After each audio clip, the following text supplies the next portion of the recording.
जातिज है कौन? जातिज कहाँ से आए? जातिज का निर्माण कैसे हुआ? इस वीडियो में इसी सवाल का जवाब ढूंढने का कोशिश करेंगे हम।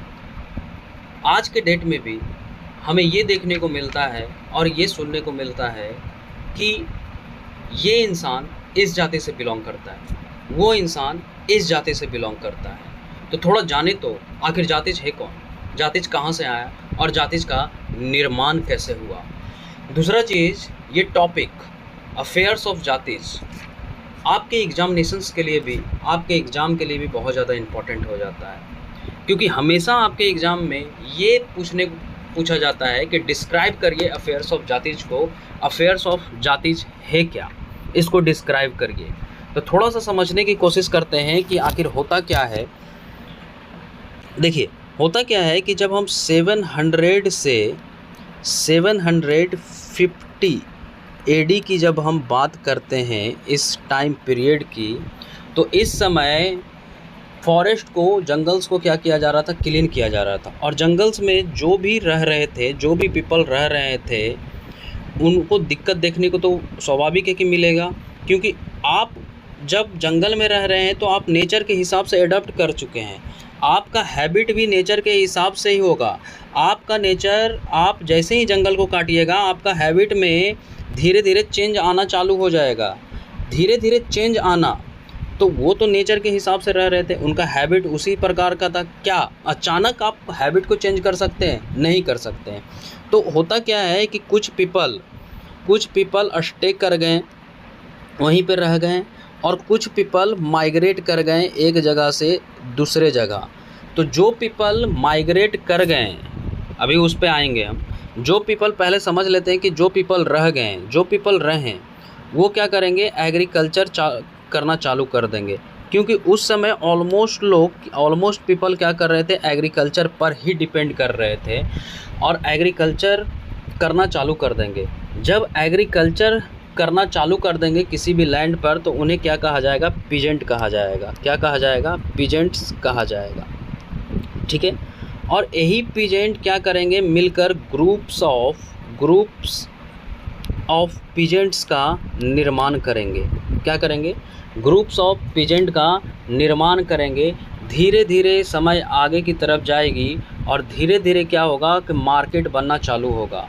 धीरे धीरे चिफ्टियंस आने चालू होंगे, प्रीस्ट आने चालू होंगे, मोनेस्टियर्स एंड द टेम्पल्स का, मोनेस्ट्रीज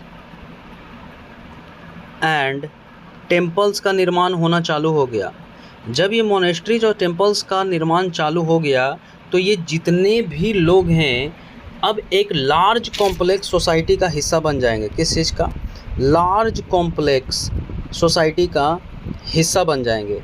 जैसे ही ये लार्ज कॉम्प्लेक्स सोसाइटी का हिस्सा बनेंगे, तो अब ये क्या करेंगे, टैक्स पे करना चालू कर देंगे। क्या? टैक्स को पे करना चालू कर देंगे। गुड्स एंड सर्विसेज देना चालू कर देंगे। अब ये टैक्स पे करना, गुड्स एंड सर्विसेज देना, ये किनको देना चालू करेंगे? लोकल लॉर्ड्स को, जो लोकल ज़मींदार होंगे उनको देना क्या करेंगे, चालू कर देंगे। अच्छा, जब ये लोकल ज़मींदार को, लोकल लॉर्ड्स को tax and services and the goods देना चालू करेंगे, तो यहाँ से क्रिएट होता है इकोनॉमिक एंड सोशल डिफरेंसेस का। जब इकोनॉमिक एंड सोशल डिफरेंसेस का क्रिएट हो गया है, तो इसका मतलब क्या है कि आखिर इकोनॉमिक और सोशल डिफरेंसेस का मतलब क्या है? इकोनॉमिक एंड सोशल डिफरेंसेस का मतलब ये है कि कुछ पीपल गरीब ही रहेंगे, कुछ पीपल रिच हो जाएंगे। आ रहा है बात समझ में, कि किन्हीं के पास तो पैसा ज़्यादा होगा, किन्हीं के पास बहुत ज़्यादा कम होगा। तो ये economical differences and the social differences create हो गया है कि नहीं? कुछ लोग रिच हो गए, कुछ लोग क्या होंगे, पुअर हो जाएंगे। तो इकोनॉमिकल डिफरेंसेस, सोशल डिफरेंसेस कैसे होगा, अभी वो समझेंगे। होता क्या है कि जो बड़े पीपल रहेंगे वो प्रोडक्टिव लैंड्स को रख लेंगे, उनके पास होगा, और पुअर पीपल जो होंगे वो कैटल्स रखना चालू कर देंगे, कुछ के पास कैटल्स होगा, कोई आर्टिसंस वर्क करेंगे, आ रहा है बात समझ में, कोई एग्रीकल्चर एक्टिविटी करेंगे। तो यहाँ से हमें क्या देखने को मिल रहा है, डिफरेंसेस देखने को मिल रहा है कि नहीं? बिल्कुल डिफरेंसेस हमें क्या मिल रहा है, देखने को मिल रहा है। क्लियर है यहाँ तक?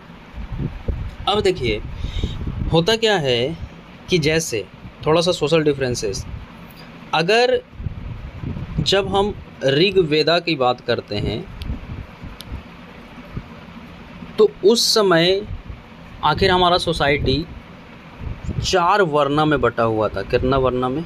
4 वर्णा में बटा हुआ था, 4 वर्ण सिस्टम में बटा हुआ था। ठीक है, ब्राह्मण, क्षत्रिय, वैश्य और शूद्र में। ब्राह्मण क्या करेंगे? सैक्रिफाइसेस करवाएंगे।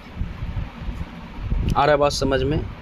पूजा पाठ में इन्वॉल्व होंगे, मतलब इनके पास बहुत ज़्यादा नॉलेज है जी।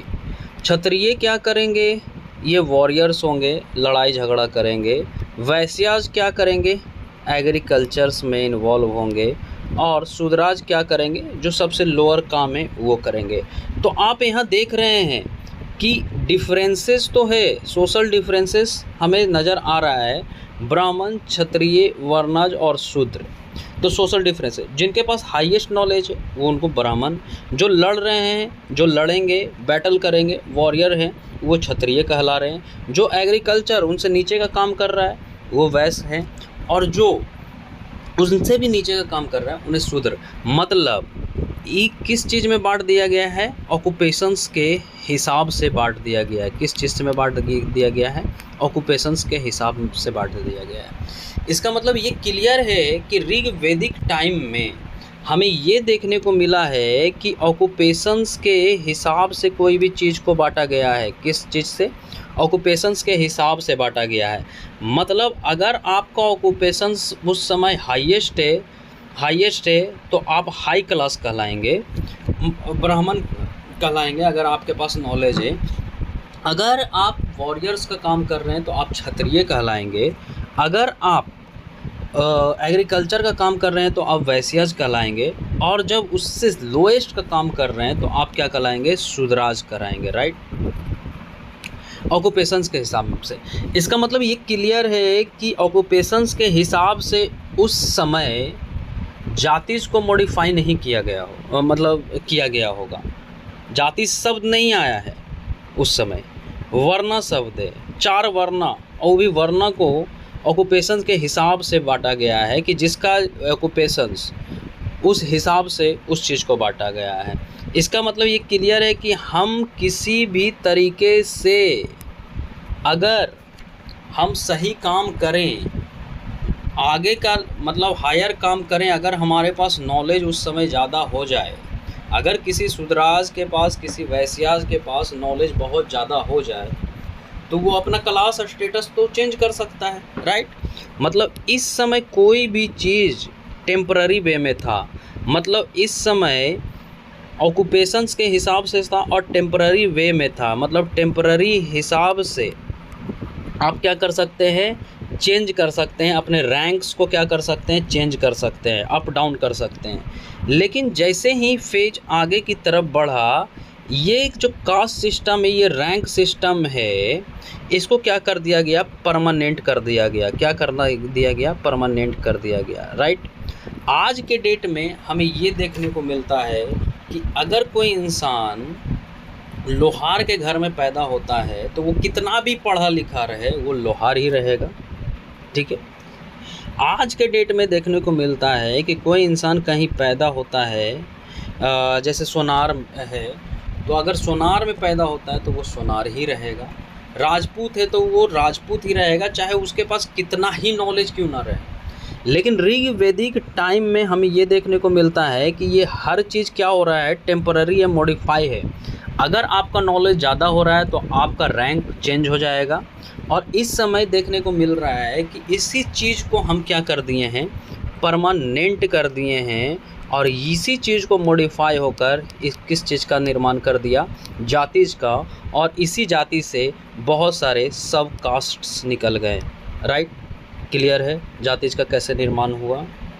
ठीक है, अब अगला सवाल आता है एग्जामिनेशन में कि डिस्क्राइब अफेयर्स ऑफ जातीज। देखिए होता क्या है कि आप क्या कर रहे हैं, जातीज का तो निर्माण हो गया, अब वो जातीज क्या करेंगे ना, एक असेंबली बनाएंगे। क्या बनाएंगे? एक असेंबली बनाएंगे, असेंबली का निर्माण कराएंगे, और उस असेंबली को क्या करेंगे, रेगुलेट करेंगे। आखिर रेगुलेशंस कैसे होगा? रेगुलेट होगा एल्डर्स के द्वारा। अब एल्डर्स का मतलब क्या है? जो बूढ़े बुजुर्ग लोग होंगे ना, वो रेगुलेट करेंगे, और इसी असेंबली का निर्माण एल्डर्स के द्वारा किया जाना और रेगुलेट किया जाना, इसी को क्या बोलते हैं हम? जाति पंचायत बोलते हैं। क्या बोलते हैं? जातीज पंचायत बोलते हैं। अच्छा, जातीज पंचायत इसको बोलती है। अब देखिएगा, असेंबली की कौन रेगुलेट कर रहा है? एल्डर्स कर रहे हैं। ठीक है, एल्डर्स कर रहे हैं। जातीज पंचायत का निर्माण हो गया। अब यही जो जातीज हैं ये रूल्स एंड रेगुलेशंस बनाएंगे। क्या बनाएंगे? रूल्स एंड रेगुलेशंस बनाएंगे, और खुद के रूल्स एंड रेगुलेशंस को क्या करेंगे? फॉलो भी करेंगे यही जातीज। आ रहा है बात समझ में? रिक्वायर्ड था फॉलो करना। तो आप हमको ये बताइए कि निर्माण कर रहे हैं, रूल्स एंड रेगुलेशंस भी बना रहे हैं, फॉलो भी कर रहे हैं। ठीक है, तो इसी को क्या बोला जाता है कि अफेयर्स ऑफ जाति डिस्क्राइब कर देना, describe of the affairs of jatis. अच्छा, ये तो एक विलेज एक लेवल पे हुआ follow the rules of the jatis panchayat. ये तो मतलब अब हमें ये बताओ कि अगर पूरे यूनिट को गवर्न करना है, पूरे विलेज को गवर्न करना है, तो कौन करेगा? चिफ्टियंस करेंगे गवर्नेंस। तो आ रहा है बात समझ में कि आखिर डिस्क्राइब ऑफ जातीज क्या है, कैसे हुआ। ठीक है, दूसरा चीज़ कहता है कि हाउ टू रेगुलेट। तो हाउ टू रेगुलेट का जवाब तो इसी में मिल गया ना, हाउ टू रेगुलेट का जवाब इसी में मिल गया कि how to regulate the affairs of jatis were regulated the flowing ways. कैसे बोलेंगे? Jatis form their the own rules and the regulations, मतलब जातीज खुद के रूल्स एंड रेगुलेशंस को बनाते हैं। ठीक है, अब असेंबलीज कौन चला रहा है? लीडर्स चला रहे हैं, जिसको क्या कहा जाता है? जातीज पंचायत। इन्फोर्स भी कर रहे हैं अपने रूल्स एंड रेगुलेशंस को। Jatis directly follow the rules and of the village, जो विलेज के रूल्स हैं उसे फॉलो क्या कर रहे हैं? फॉलो कर रहे हैं। और जो विलेज को चलाएगा, small units of the state या विलेज को चलाएगा, उसे क्या कहेंगे? चिफ्टियंस कहेंगे। तो जातीज के बारे में समझ गए, जातीज कहाँ से आए हैं, जातीज कौन है, ये समझ गए। इस वीडियो को यहीं पे समाप्त करते हैं, यहीं पे ख़त्म करते हैं।